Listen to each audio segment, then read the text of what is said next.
Day 908 of the Ukrainian War Map, also known as the Russo-Ukrainian War. Juzzie here, and today is another update as I take a simplified and down-to-earth approach to some of the most important happenings on the ground in Ukraine. So starting off, we'll take a look at those Russian losses, as currently Russia sits on now more than 600,000 Russian military personnel losses throughout this war. And every time we hit these numeric milestones, I always give an update onto how Russia could possibly have reached these levels. And we can do this by using many of Russia's own stats. For instance, 190k soldiers were designated for the original SMO, then another 360k later on for the partial military mobilization call-up, which by the way was not popular in Russia. Also, add another 200k prisoners used for the Russian penal battalions. These units were mostly ineffective, but possibly still better than conscripts. Then to the conscripts, with a biannual spring and fall drive bringing in 130k conscripts twice a year, with a total of 5 conscript drives to date, which accounts for a staggering 650,000. Then after that, we have the remainder of the shadow mobilization comprising of volunteers, contractors, various mercenaries, and other groups sourced from overseas regions including China, Africa, India, and so forth, plus the addition of migrant workers too, so this figure hard to calculate, but at least 200k. And then out of all that, we then reach a figure of 1.6 million, which likely accounts for a combined figure of wounded in action and KIA. Now, take all of this with a grain of salt if you will, but Russia's very own published data for, say, last year's disability recipient figures increased a staggering 32% year-on-year change, which accounted for a jump of 500,000 men almost. And only made more alarming by the fact that these published statistics only includes the Russian male segment aged 31 to 59. In fact, almost every key government economic metric within the country, whether it be a labour shortfall of 4.8 million workers, or interest rates at nearly 20%, employment figures, the decrease in population rate, the low birth rate, it all points to a society that could especially do without such a costly war to their population. Then headed to the map, where Ukrainian artillery, mechanized, engineering, assault, and territorial defense brigades have been reportedly noted as bearing some level of involvement on the Kursk northern front. But by no means the complete formations going in, although for instance, when interviewed, Ukrainian mortar teams and the like inside of Russia said they're ready to join the fight when asked. So we're starting to get a clearer picture day by day of the AFU's preparations for this event, which is why it's gained some momentum. Then as for a closer look on the map today, the armed forces of Ukraine have taken control of the hamlet of Apansovka, which is just south of Snegost, and in doing so, further disrupted Russian lines between Korenovo and Glashkovo. And right now, it's also very likely that Vishnevka, just north of Apansovka, is taken as well, but waiting further confirmation for that one. Oh, and jumping back for a moment, because speaking of Glashkovo, Kadyrevite Chechen forces were spotted on camera looting a cell phone store, likely indicating they feel they cannot hold the town for much longer. But also, in typical Akhmat style, they are avoiding battles with the Ukrainian army as much as possible. Now already, this is the 5th or 6th report of Russians looting inside of Russia, which is something that we'd never really had to consider before as something that could even happen. They are really solidifying that thieving Russian stereotype more than I could ever have expected. Oh, and spoiler alert for this video, they never end up getting through that door. It appears Russian shopkeepers were already very expectant of such untoward individuals, and thus well prepared for any potential thievery. That safe behind closed doors is really locked up. And then looking at the map, you'll also see the Russian-built fortifications on the map now in red, and much of which right here to the west, within Ukrainian-held territory, being trench networks that existed before Ukrainian raids. And so when we travel west along these fortifications, we pretty much end up at Korij, which is known to be the last of the 3 remaining bridges beyond the river to the north. However, that was yesterday, as today, Russian mill blogger Romanov, who is generally a reliable figure for information, claimed that this final bridge over the Seam River has been destroyed. A photo was provided, but more confirmations are still required. And so, if this statement is accurate, or perhaps should I say when this statement is accurate, this will indeed present significant challenges for Russia's southern garrison in supporting its forward operating positions to hold the line, with this 700 odd square kilometers of land potentially up for grabs. In fact, some of the land was already taken because when we move to the very west, we have since received official confirmation of Ukrainian control of about 15 square kilometers of Russian land, just north of the small Russian town of Tetkino, and it happened as Russia saw fit to take out their own 2 bridges and cede the land to Ukraine, where we have the destroyed bridge in the south and the bridge in the north. Now, Tetkino is a Russian location on the map that was already, by and large, surrounded by Ukraine. So given its extreme isolation on the border here, it's going to take Russia a significant amount of resources to defend these positions.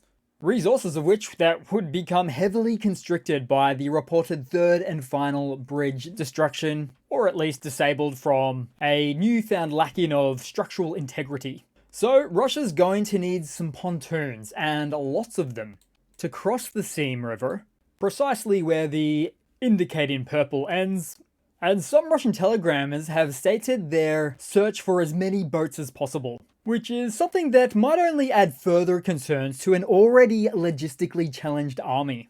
So the Russian military really has to be having some Kherson flashbacks right now. Then headed further east on the map as new geo-confirmed footage showed assaults inside of Kashuk, which makes us believe the AFU is much closer than previously expected. And right beside that at Sheptuovka, which might already now be under UA control, according to some rumors, but needs further confirmation. Then when we move around on the map and head across to Suja and other areas, as we continue to see acts of compassion and kindness play out. And a particular favourite here is how we saw Ukrainian troops destroy documents of Russian citizens who chose to dodge the draft and not fight in Putin's war, and done so that the Russian authorities won't be able to find them. Then once again headed to the Russian response in all of this, as, well, they appear to reaffirm to themselves that everything is going quite well, as the Russian MOD provided some nice choreographed helicopter paratrooper footage, and stated that Ukrainian losses now include 3,460 Ukrainian troops with 497 vehicles destroyed, including 50 tanks. And also 5 surface-to-air missile launchers and 3 HIMARS launchers listed separately as destroyed.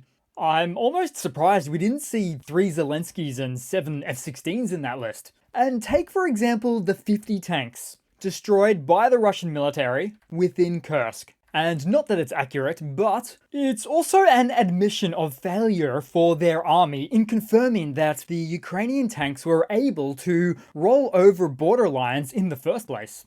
And so where the Russian MOD acts like they've got everything under control, we still see other Russian servicemen on the ground who provide some contrasting views. With this one shocked by Muscovian men leaving the Kursk region, he asked them to come back and dig trenches to help defend Kursk, but they declined the invitation. With some of the utter irony being that this is exactly what Russia thought would happen in Ukraine when they invaded. So if only they would have done their homework first, before doing the proverbial beating of the chest, proclaiming that the Russian army is invincible and unstoppable.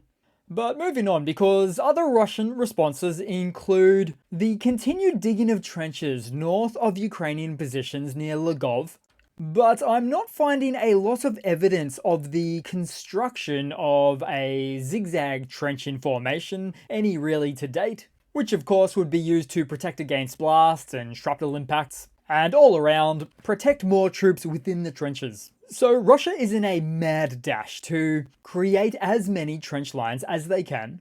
And Russia has also been offering supposedly non-military work to Russian civilians in an attempt to lure them from the cities and dig trenches for well above the average wage in the country. But you know very well, once they complete digging those trenches, they are absolutely being forced to stay and man those brand new holes in the ground, irrespective of any contract they signed to the contrary. But my belief is that many within Russia have started to wisen up to this insane culture of lying within the Russian political apparatus, as I'm finding that the younger generation in particular are more often than not just not interested in war and don't have any passion for serving for their country, and especially not serving in another country. Then taking a look around the map, because somewhere in the Kursk north, we see Ukrainian FPV drones work their precision on Russian armored vehicles, with this latest example happening right on the front lines at Troitskoy. We then also saw the Russian close-up perspective of their D-20 152mm towed artillery piece, destroyed by a Ukrainian Baba Yaga drone. And so given the platform, this one would have dropped one of its munitions just from directly above almost onto the howitzer. Then headed across to the political vector, as Putin has arrived in Baku of Azerbaijan today. One of the items on the agenda of the bilateral meeting today is the supply of Russian gas to the country, though I'm sure Putin won't get a pre-war deal, given sanctions, the state of the market, and the small number of partners in which to export to these days. But on an important side note here, why didn't Putin want to go to Kursk? That's what good leadership would do. And I should state this more clearly, because while Russia is being invaded and Russian land occupied, the leader of the country has taken an international trip.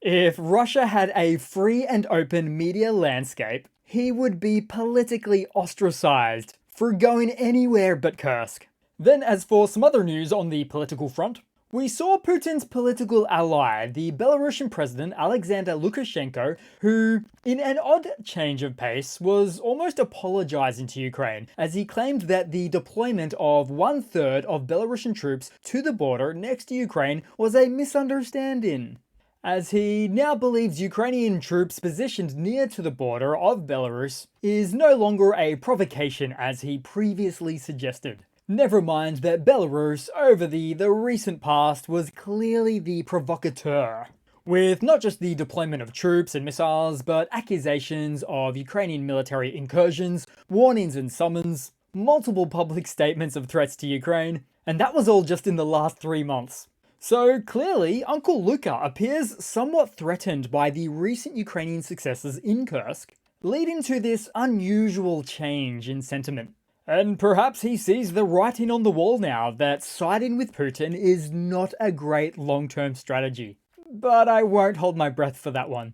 Then briefly taking a look around on the map, because in Russia's Kemerovo Oblast, northwest of Mongolia, an electrical traction substation on the Trans-Siberian Railway leaving Marinsk blew up.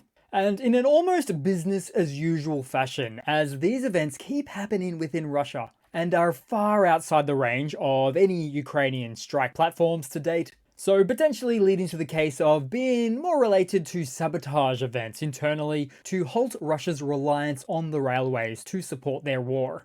Then also within Russia, the oil depot in Russia's Rostov region, initially struck by Ukrainian drones yesterday, has been engulfed in flames for 2 days in a row now, leading to multiple secondary explosions and significant firefighting efforts. Petroleum products for the Russian army were stored at this attacked Kavkaz plant, so we're really seeing the spillover effect from one oil tank to another, as the fire was evidently not contained yesterday. Then across to Russia's Bashkortostan region, as there was another explosion, this time at a petrochemical plant.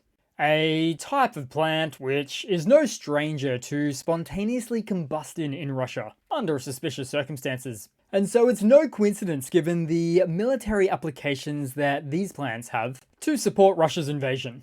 And my assessment here would be that the well-known, somewhat dissenting population of the Russian federal subject of Bashkortostan has led to local partisans targeting anything that supports the war and takes away from their own autonomy, as some mark this region as potentially one of the first locations within Russia to become a breakaway republic.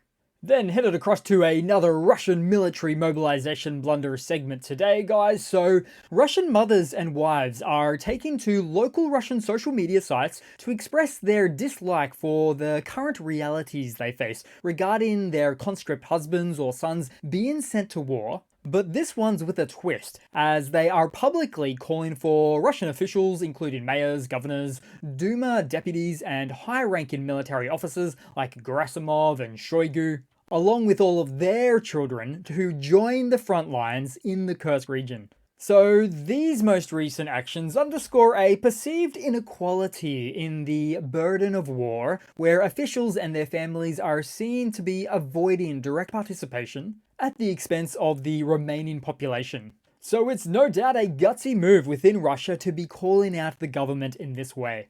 Then headed across to a bit of a quick funny to round it all off for today, guys. So this one's a bit odd because, as you might know, sometimes we like to poke a bit of fun at the militant Chechen leader Kadyrov and his Kadyrovites for their love of goats. So this latest footage adds a layer of complexity to removing that association, as these Chechen Akhmat forces were caught on camera in Belgrade, taking goats into their position. That is not a good look. So that's it for today, guys. Thanks again for watching. Please leave a comment, like, all of those nice things. I really do appreciate it, and I do hope to see all of you guys there in the next one. Cheers!